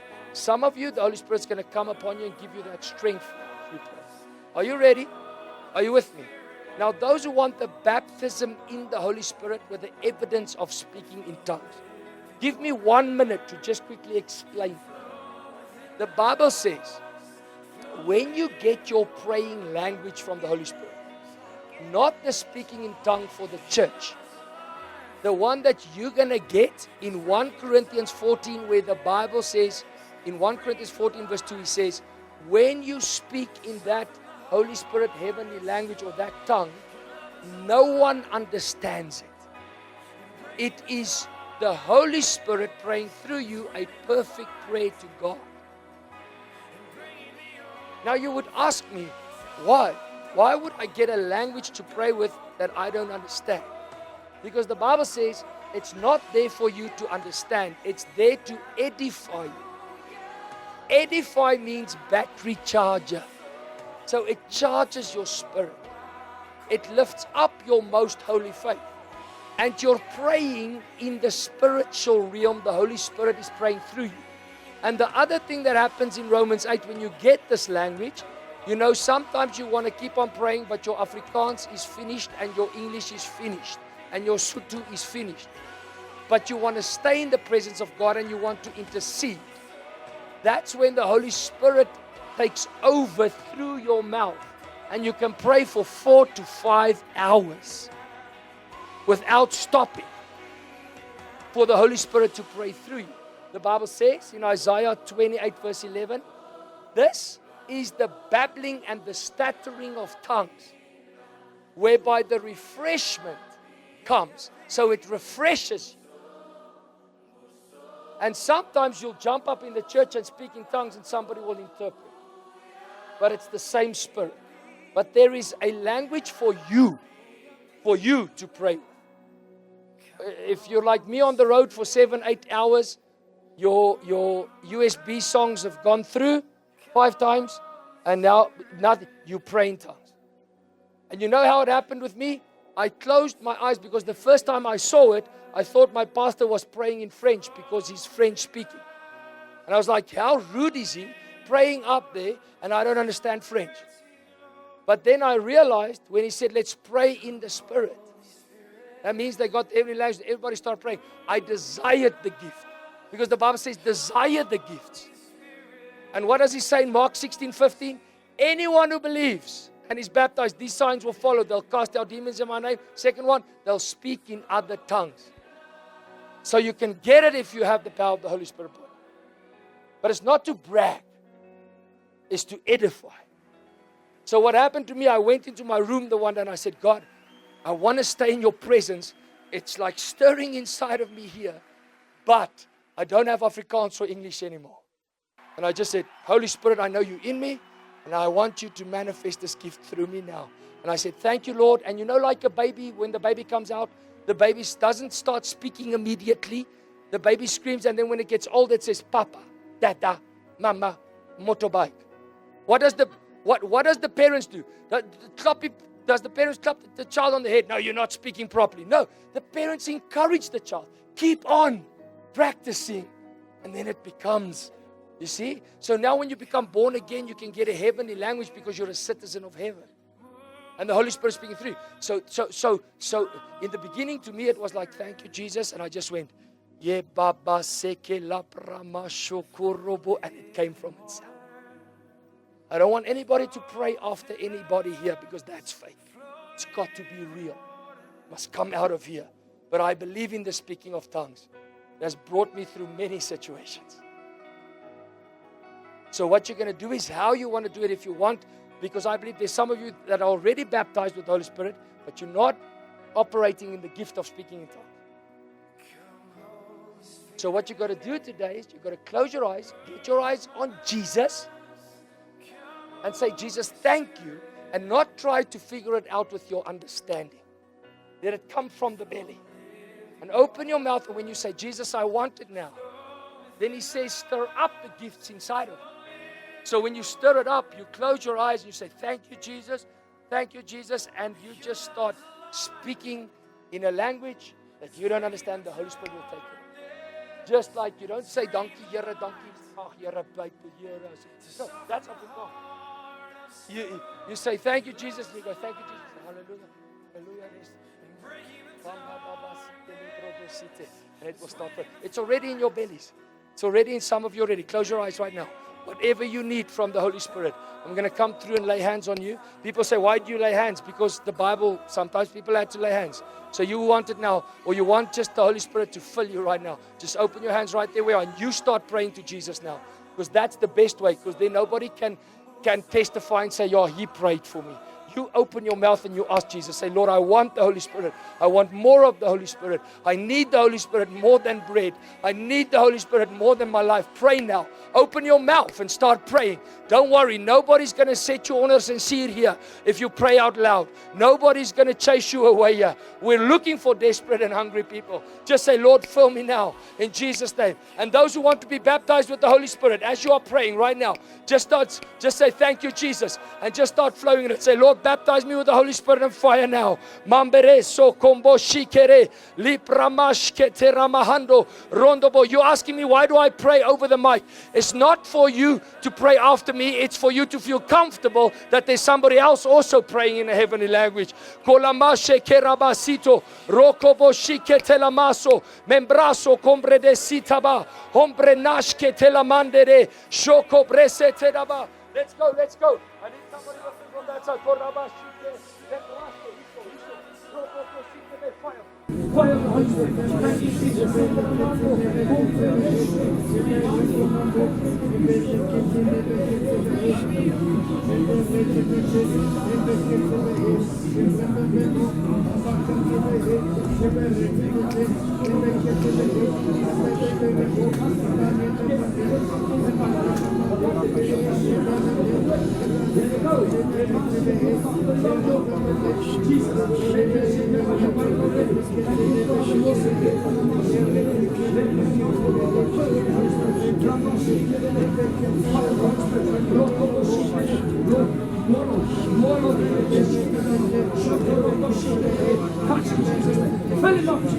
Fill him up, Jesus. I need people here. I need help here.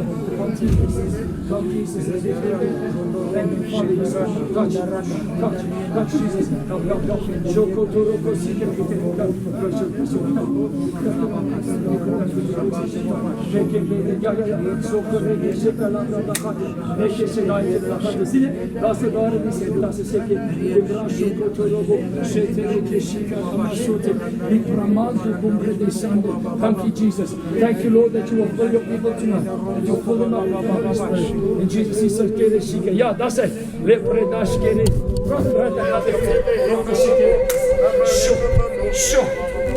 ek vol met die Heilige Gees. So tremende keer. Mense, ek's jammer, but I cannot be shy of this anymore. It's because we sometimes are shy of the work of the Holy Spirit. Look at that lady being filled with the Holy Spirit. Look at that. That's the Holy Spirit. Bringing that into her. We can't be shy of this anymore. It's not strange. She's been here 2,000 years ago. It's time people get used to it. Hoor dan. Wat sal gaan sê? Dan gaan sy kyk daar so. Dan gaan sy. Hoe lank is sy al vry? Hoe lank is sy al vry? Hoe lank is sy al vry? 1.5 years of alcohol set free. Tonight she received the baptism of the Holy Spirit. 1.5. Praat net uit haar. Bewys ek dit. Dan gaan jy sien dit? Kyk ons. Look at that. Look at that. That's the power of God. Nou het jy die power of the God. Look at the change and now you go change the community. Thank you, Father. Everybody still comfortable? Oh, that's a problem. Geef deze keer. Hoe was dit? Wat het vandaan gebeur? Is dit die eerste keer? Okay, maar jy het om so begin. Gave. Go for it. Perte besheketela. Korobosi kere. Come, it's your turn. Wie praat? Kom. You receive? You receive? Het jy die taal? Die taal? Nee. Kerda by my God give him more. Kurtoboshi kere. Even more, Lord. Even more, Lord. Even more, Lord. Even more, Lord. In Jesus' name. Even more, Jesus. Even more, Jesus. Even more, Jesus. Even more, Jesus. May you receive it tonight. May you receive even more tonight, Jesus. Thank you, Father. Thank you, Jesus. that you will touch these people. People ask me, why do people fall over? I don't know. When you need a heart transplant, you need narcose. Touch me, Jesus. That's helpful. Thank you, Lord Jesus. It's all about Jesus. It's all about Jesus. It's all about Jesus. Maybe your encounter was a vision, was a dream. Maybe it was a touch in your heart. Whatever the case may be, as long as it's from Jesus. As long as it's from... Thank you, Jesus. Thank you, Father. Thank you, Lord. Yes, that's it. Jy het dit ontvang vir die eerste keer. Well, there'll be a team ministry afterwards. Ek gaan 'n span na die tyd vir julle bedien. Ek gaan klaarmaak. Ek my stem spaar vir Tom Burke. Ek hoor die ouens is taai daar. So ek moet die naweek daar gaan bedien. May God bless you. And if I don't return from Tom Burke, because of the Holy Spirit, my mother-in-law says, I am going to return. Thank you, Jesus. I receive it. But if we don't ever see each other here again or there again, we'll see each other up there because we are pilgrims. We are strangers passing through. May God bless you. The rest who's still looking for prayer, you're so welcome to come in front. Remember something, whatever happened to you tonight that brought a change, Israel Taylor has nothing to do with it. It's all Jesus and the Holy Spirit. We give Him the glory. We give Him the honor. In Jesus' name. And if there's anybody here with a sickness or a disease, we want to pray with you because we believe Jesus is the healer also. So may God bless you. Kom. Wat's fout? Met 'n gat in jou hart. In Jesus naam. Lord, luister gou. Ek wil jou iets wys voordat ons bid. Ek wil jou iets wys. Ezekiel 36:25 sê, I'll take out the heart and I'll put in a new one. Gaan die Here saam met jou vertrou doen. As hy jou 'n nuwe hart gaan gee. Sit jou aan nou. Father, in die naam van Jesus, let your power come upon this young boy. Lord, you've said we can ask for long life.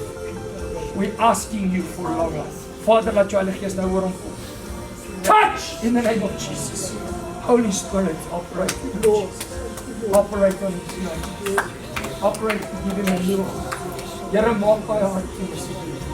You said in Luke 4:18, the Spirit of the Lord is upon Jesus to heal the broken heart. Mama, kyk vir my.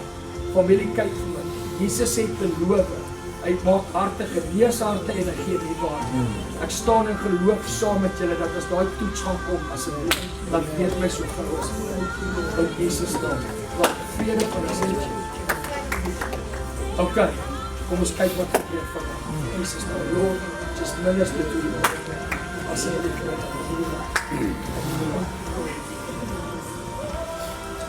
Sure. Anybody that wants to be baptized, you're so welcome. Speak to Johanna at the back if you want to. Of wanneer jy dit wil doen. En so aan. Praise the Lord. Thank you, Father. Iemand wat wil ons nog met hulle moet bid, julle is so welkom. En dan wie wil huis toe gaan? Iemand wees eerlik. Wees eerlik. Okay, dankie. Was eerlik. You see the presence of God is here. May God bless you and keep you in Jesus' name. Die wat nog gebed wil hê, is 'n span wat hier voor kan bid in Jesus' naam. Here seën vir julle. Amen.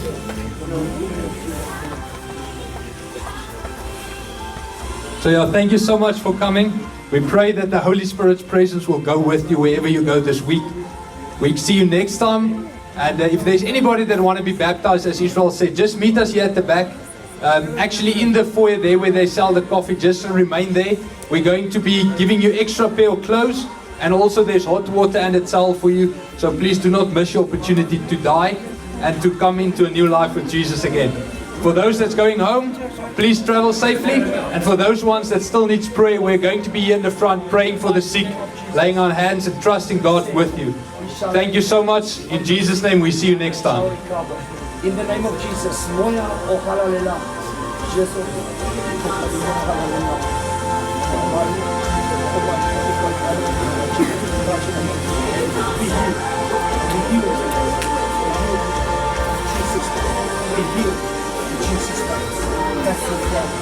Thank you, Jesus.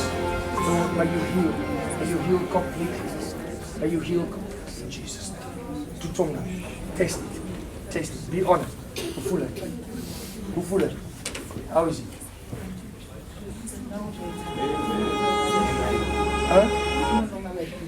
Not like before. Totally. Test it and put the back. Test the back like you couldn't do before. Just want to know, is the pain still there?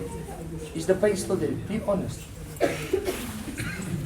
Is the pain there? In the back. But the leg is fine.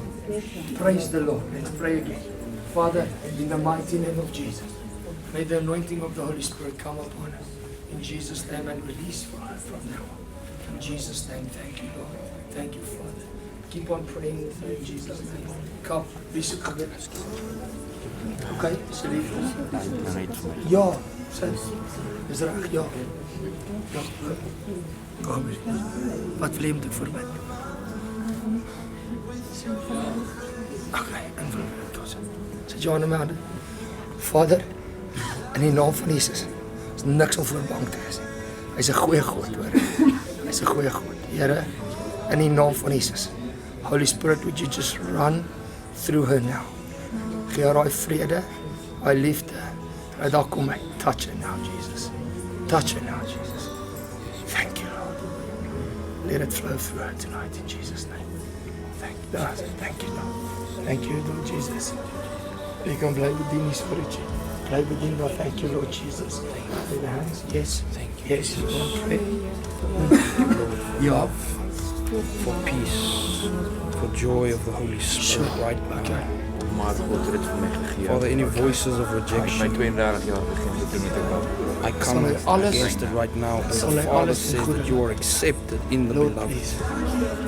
Please. Lord, we come against, Bring back, even if restore. it was in the past, Lord, Die any weet jy wat voices gebeur of dat die Bybel sê suicide you can have the mind out of Christ. now in the name of Lord, Jesus. please give him the God has a mind. plan for your life, and the enemy will not steal what God has planned for your The life. mind of I Christ. come against that spirit of Jesus, death. I come against that spirit of suicide right now. In the name of Jesus, you will walk out here tonight with a new heart, with the mind of Christ. Thank you for the word of God says that you've not received the spirit of fear, but love, power, and a sound mind, that fear of death. Out right now in the name of Jesus. Father, I even pray right now that the spirit of adoption, by whom you can cry out, Abba, Father. Lord, even if fatherly figures or male figures in her life has disappointed her, there's a Father in heaven by the Holy Spirit that will never disappoint you, that will never let you go. In the mighty name of Jesus, we speak you free of any demonic spirit that has been oppressing your life. We speak you free of anxiety. We speak you free of depression. We speak you free in the mighty name of Jesus. Now, I pray now that the peace of the Holy Spirit that surpasses all understanding and the love that surpasses all knowledge to come over you right now. Never the same. Never the same. Never the same. Never the same. Just receive it. Even baptize her right now in your fire, in your power, Lord, that she will go out, be carrying a testimony, and she will, through her life, set other young girls free because of her testimony. God will use your life's testimony to set others free. So Father, I pray right now, baptize her in the Holy Spirit with a sign of her receiving that heavenly language right now. To start speaking that heavenly language.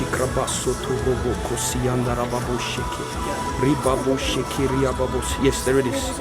Yes, yes, yes, yes, yes. Thank you, Jesus. Thank you, Jesus. Thank you, Jesus. Thank you, Jesus. Thank you, Jesus. Thank you. Yes. Wow. Yes. Yes. In the mighty name of Yes. Jesus. In the Yes. mighty name of Jesus. Thank you for the love of the Father that you are pouring out in our heart, I Lord. pray that Thank you for the love of the Father that you are pouring out in our heart, Lord. from his head, Jesus. out in Jesus' name. Get off right now. Get off. Quick. Quick. Amen. Thank you, Lord. Father, thank you for this going to be healed right now. Right now. In Jesus' name.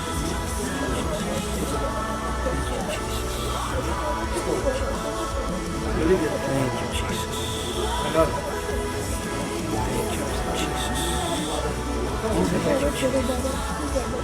Yes. Thank you, Lord. Thank you, Lord. Thank you, Jesus. Thank you, Jesus. It's still there. No here. Honest, no pain. It's gone. It's okay. Honestly, praise the Lord. Okay, well, then go for it. Jesus, you're healer. Roman is small, man. Do the same. Wat is jou naam? Niks. So Danica, ek wil hê jy moet nou net soos dat jy so sit, net met jou oorte. Ek wil net hê jy moet die persoon sien. Daar's iemand wie jy weet hy gaan dadelik op jou hart kom, wat jy moet vergewe. Bly julle vandag hoor. Okay. En jy hoef dit vir my te sê nie. Maar ek wil net hê jy moet daai persoon sien, soos wat hy voor jou staan. En dan sê jy net, as jy bereid is, as jy gereed is, ek vergewe jou. Ek vergewe jou. Thank you, Lord. Thank you, Jesus. Thank you, Lord. Thank you, Jesus. That you come to set the captives My free. aand wat jy so vorentoe gaan. Ja, lekker. Dankie, Here. Die donker wolk is weg. Ons ook 'n deur wat my nag en die sal aan. Wat? Ons ook die donker wat in van die deur wat in die naam van die vrou skree. Ons seisoen. En ons het saam gekry van die bediening van die naam van ons was gedreven daar so baie deur maar ek probeer verskeer nou 'n leier is so goed dat dit nie kan die deur probleme kry so enige manier met my probeer kom my verskeer Vas mos jy dit. Die Here het jou gemaak en hy gaan jou die Heilige Gees se werk stop nie nou net nie. Soos dat jy huis toe gaan, soos jy gaan slaap, daar kan dinge wees wat hy jou wys wat jy moet laat gaan, maar kan dinge wees wat hy jou wys, mense wat jy mee moet ontmoet, mense waarvoor jy moet bid. En nou is dit 'n pad om net om te volg, elke oggend met op te staan. Heilige Gees lei my, wees saam met my. Dit is 'n pad van sanctification. Groot woord, dit beteken net soos baie heilig maak, dat jy jou al hoe meer en meer en meer net skoon maak, sodat jy heilig voor hom kan staan.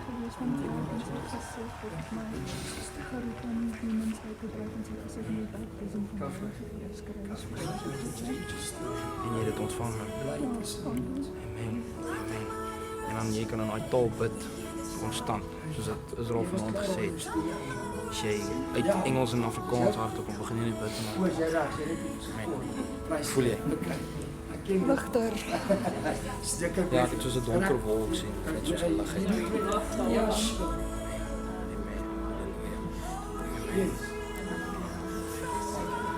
Vrou het gebed gesoek. Vader, give her the grace to one thing. Jy was al gedoop gewees. nee I ek was hier reg dat die tipe ek was nog nooit reg Lord, I can't gedroom het ek Ja. maar ek was kieslik gedoen confirm it. Ja, en dit obviously cause baie ander dinge. Ja. Ek glo die Heilige Gees het kom reveal nie om dit weer op te bring en om vir jou te wys. Hy was daar in dit. Hy het jou kom uithaal uit dit uit. Hy het jou kom vrymaak.